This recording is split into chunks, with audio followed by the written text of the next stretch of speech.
ang sugo sa paghigugma gi-highlight gina og maayo ni Kristo sa iyang pulong og sa iyang buhat. Ang pulong niya nag-ingon nga kini mao'y kinadak-an akong sugo paghigugma ay kamo. Unya sa iyang buhat iya gyung gipakamatyan, iyang gipaagasan sa iyang dugo ang iyang paghigugma nato. Gilingi ay mong tupad ing na tinuod kang nahigugma nako. Nako no. Na tinuod kang nahigugma nako. Hana. Katong atong mga nang-apply pag kasenador hangtod konsehal sa lungsod, tinuod ka to silang nahigugma sa mga Filipinos. Tubag. Kamusad kitang nipili. Tinuod tang nahigugma sa atong gipili. O tinuod ka tang nahigugma sa Pilipinas, maong nagpili ta. Tinuod? Murag tinuod.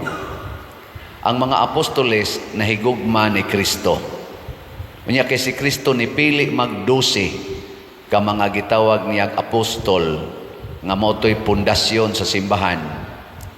Pagkabakanti sa usa, ilag yung gihulipan.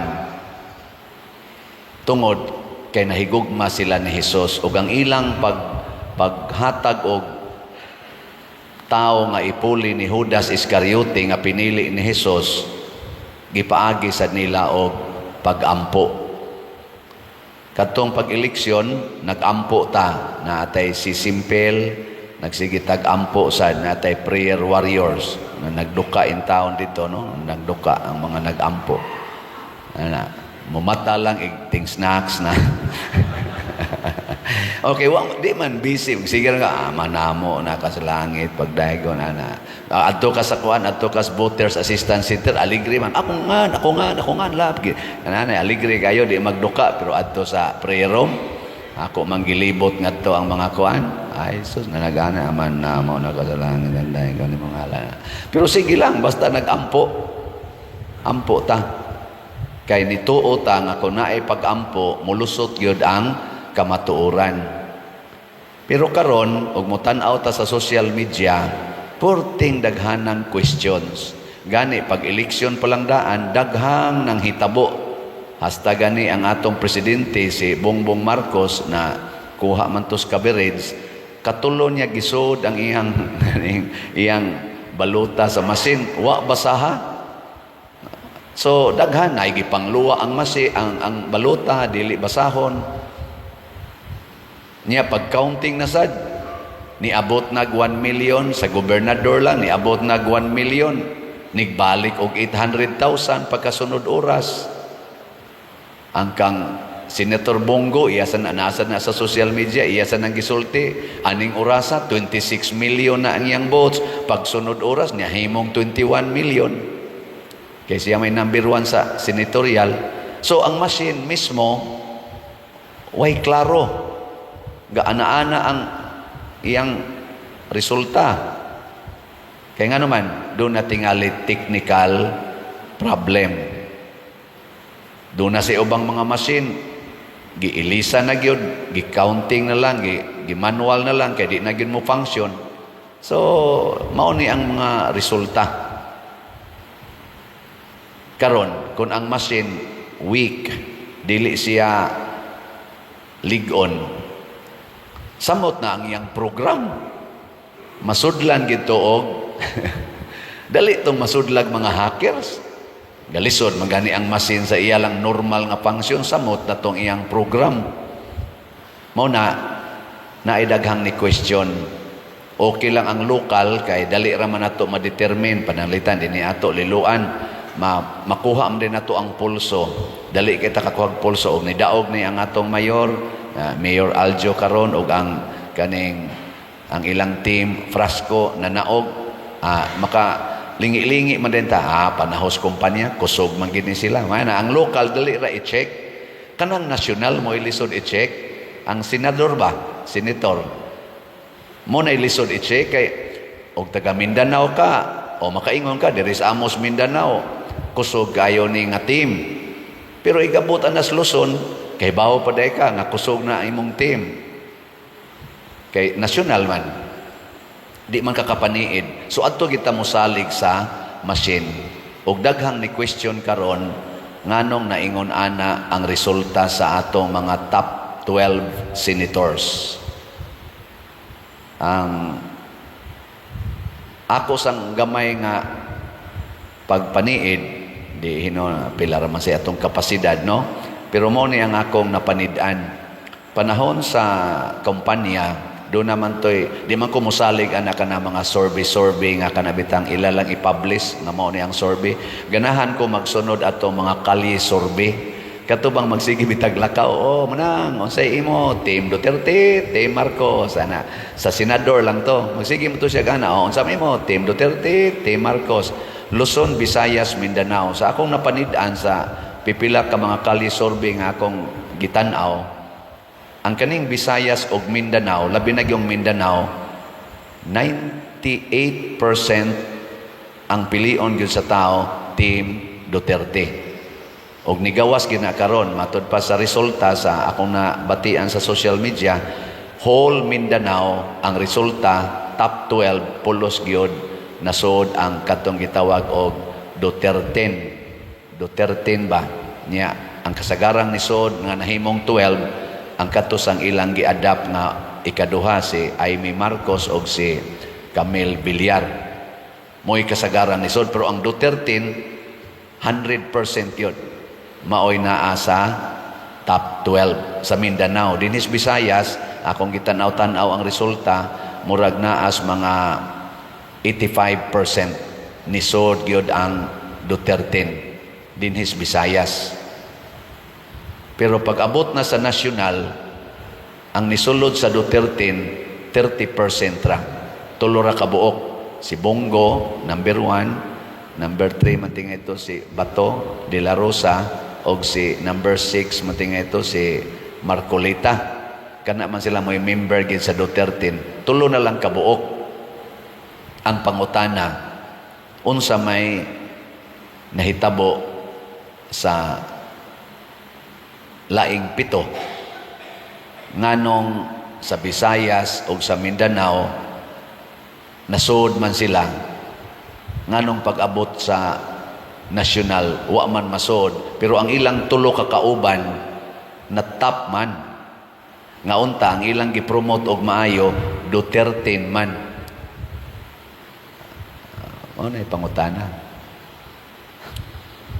Unya ang survey sa Luzon, Visayas, Mindanao, pag-abot na sa Luzon areas o Bicol o kaning mga ato diring dapit sa Leyte, dapit nga rin dapit sa kaning mga Masbate ngadto sa Palawan, dahang ang mga area o ngadto sa Far North sa Luzon, nga rin Bicol regions, kaning ang akong nakita sa Kali survey 70 to 90% man Team Duterte ang gipili sa mga tao. Team Duterte. Kaya ang ilalaging gipromote, Duterte. Mao gito'y siging siyagit, Duterte. Sa ito pa, kung pilion ni mo si Bongo, o si Bato, o si Marcolita, maapil gitong, general, 70 to 90%, maapil gitong other 7. Pero karon wa man maapil. Sa ato pa, 30% ra ang resulta sa Duterte. Pero top notcher ang ilang usa, number 1 si Bongo, number 3 si Bato, number 6 si Marcolita. Kalimtan di na sa mga supporter sa Duterte ang karing other 7. Karirag yung tulo ilang pilion. Mao na karon ang panawagan niingon sila basig na ay nahitabo dito sa machine. So ang demand karon transparency. O unsa may transparency, mag-manual counting. Mo ni ang gitawag og audit. Ipa-audit ang result sa machine, parehara sa nas bangko, ang mga auditor dili mo salig sa print out. Unsa may ilang buhaton, kuhaon tong file og ilang manualon og kabkab ilang ana-ana itugma-tugma, nyag naay findings gani nga usa, ipatubag dayon na sa in charge. Ug mao nay makapakapoy namos una sa akong mga almost 8 years sa bangko, mao nay makapakapoy ang pagtubag sa findings sa auditor. Ana. So ipa-audit ang resulta bisag kana lang nasyonal. Ako mo pabor sa kuana kay lagi matud pa ni Hesus dire, kung nahigugma ka sa usa ka tawo, dili nimo siya isipon nga sulugoon. Matud pa ni Kristo, dili ko na kamo tawgon nga sulugoon, tawgon ko kamo nga mga higala. Nga naman, kay ang tanan nga akong nabati sa akong amahan, akong gisulti ninyo. Kay ang sulugoon, dili mahibalo unsay gibuhat sa iyang agalon. Nga naman di ay, ang kumilik, agalon day na nato. Agalon na nato ang kumilik. Unsa mo nang kumilik? Sulugoon na nato. Ang kumilik ato ng sulugoon, ang agalon kita nga katawhan. Karon og mudiman ang katawhan nga kumilik, i-audit ng resulta sa machine bisag sa national level lang, kay dali raman i-monitor ang local level, ang national lang mag-manual counting. Mo gasto ta ana, gasto magitas ayuda pila ka billions ang atong girelease atong ayuda kadto lang pagkasabado dinhi lang sa area nato katong nanghatag ato ayuda man gito, pila ka to ka milyon tong nahatag dire. Gasto magitana wa man gina badlongas kumilik, kana na bang pag manual counting nga naa naman na tanang baluta girimit naman na pila ra gud ka area ana ang mag manual counting, sweldohan na diha mga 1 week, labing dugay 2 weeks humana na. Mao na siya unta aron makita gyud og unsa gyud kamatuoran, ipa-audit pinaagi og manual counting. Kay unsa man say kapuslanan anang atong mga baluta nga gisidan niya, gisud ngadto, gitigom sa masin, para unsa man na siya? Mao na siya gitawag og supporting documents. Kami sa una kanang mga cheque kay clearing distributing mangkos bangkos una, primero na kong position for 3 years. Kanang tanang cheque nga among ipada sa Central Bank para iuli ngadto sa mga bangko, amo nang gi-microfilm. Na may microfilm dito nga i-feed na nimong cheque, pictura na nya mapuno na ganito ang katong iyang anang murag iyang film. Tigo mo na butangan nag-date adto na sa safety box sa bangko. Kay nga naman, og dunay mga complain bahin sa cheque, ang katapusan yung source nga reliable kadtong microfilm. And I think it is still done until now.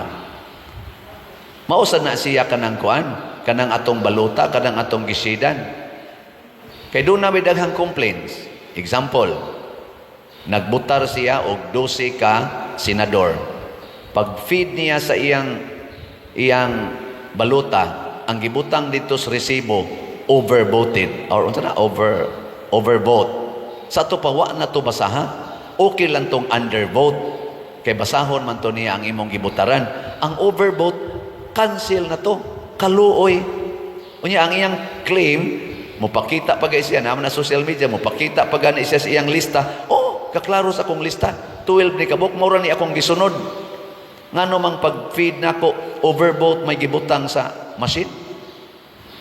Di, nasayang to. Unya, pila ka kabuk ang naingon ato. Kay lagi, ang machine, dili kay siya accurate. Mao na, i-audit nato. Mao na ako sa support ko na sa panawagan sa PDP Laban nga mag-audit, mag-manual counting, gastuan ta na for the sake of transparency. Kay lagi, matud pa ni Kristo, kung imong gihigugma ang usa ka tawo, di gyud ka magtago-tago ana. Kamong mga asawa, pagkasal ninyo, nahibaw-an ba ninyo tanan nga gibuhat sa inyong bana? Wa mo kay baw? Kuan ba yan na? Ground ba yan na for invalidity sa inyong kasal? Kanang gitawag og deceit. Kana bang nagminyo ka sa usa ka lalaki o usa ka babae tungod kay salig kay kaniya. Nya doon na di ay material aspects yang kinabuhi nga wa niya gitug-an nimo nga kung gitug-an pa pag before sa inyong kasal di jud ka mudayon og pakasal. Ground na for invalidity. Panalitan ng asawa kog babae nya naa day say anak sa iyang pagkadalaga. Nya tan-aw nako niya pure gid siya. Nya pag resulta pa pagkaminyo na namo after pila ka buwan nadiskubrihan ako nga naa day say anak. Nya ako di ko ganahan mga sawag babae nga nanay anak daan. Pwede ko mo file ana og annulment. Pwede na. Or babae na minyo siya lalaki. Nya kana ding lakiha kay lagi pure gyud wa gid sila premarital sex. Impotent di ay. Dili day kahimo og sexual activity kay impotent siya pero wa siya motug-an sa babae. Karon pag humana nila kasal, honeymoon na, uy, patay na mas junior. Ana, ingon ng babae nga, ngano man ka nisulti? Lab manggudti ka. Labti ka tanong kang buanga ka. Ground na for annulment. Mausad ni ang atong butasyon. Ang kumilik, kinahanglan iyag yung ipakita ang kamatuuran. Ug naay mga questions, mubalik kita ngadto sa real documents, kadtong mga baluta nga actual gyud nga gisidingan sa mga butante for the sake of transparency. Aron inig resulta, dili invalid ang ato karon nga eleksyon. Kay kung pabili na nga questionable, nya naa di ay gyoy nahitabo nga binuang invalid ang atong eleksyon. Unya kay invalid man ang binuhatan ni ining maong mga tao nga na-elected, kay invalid man sila dili sad mohaom sa atong expectation. Si Matias nga gipili sa mga apostoles tungod kay guided by the Holy Spirit, na nahimo gyud niya ang expectation sa Ginoo. Ug unsa may nahitabo ni Matias, nagpakamatay gid siya para sa ebanghelyo. Namatay siya as martyr of the gospel. Kay mao maginay main function.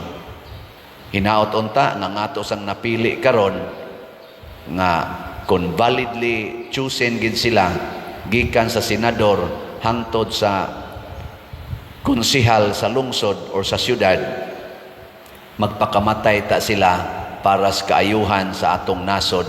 Dili nila tiwason og patay ang atong nasod karon nga nagkalisod na.